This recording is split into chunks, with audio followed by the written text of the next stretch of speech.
प्रियंका गांधी वाड्रा ने प्रधानमंत्री नरेंद्र मोदी के पश्चिम एशिया पर दिए गए बयान को लेकर सवाल उठाए हैं और संसद में इस मुद्दे पर विस्तृत चर्चा की मांग की है।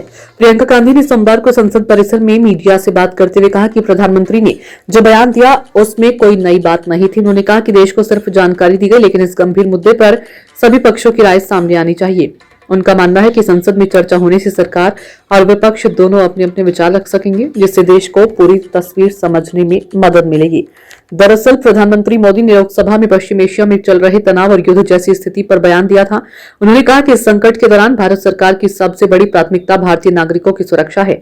सरकार लगातार सतर्क है और जरूरत पड़ने पर हर संभव मदद देने के लिए भी तैयार है। उन्होंने ये भी माना कि स्थिति चिंताजनक है और इसका असर वैश्विक अर्थव्यवस्था और आम लोगों की आजीविका पर पड़ रहा है।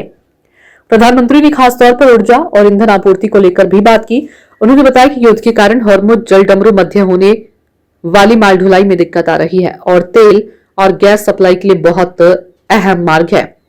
इसके बावजूद सरकार कोशिश कर रही है कि देश में गैस और पेट्रोलियम उत्पादों की सप्लाई पर कम से कम असर पड़े। उन्होंने ये भी बताया कि भारत अपनी लगभग 60% एलपीजी जरूरतें आयात करता है। ऐसे में अनिश्चित सप्लाई को देखते हुए सरकार घरेलू जरूरतों को प्राथमिकता दे रही है और देश में एलपीजी उत्पादन बढ़ाने पर भी जोर दिया जा रहा है। प्रधानमंत्री ने कहा कि संघर्ष ने आर्थिक, मानवीय और राष्ट्रीय सुरक्षा से जुड़े कई नए और अप्रत्याशित चुनौतियां पैदा कर दी है।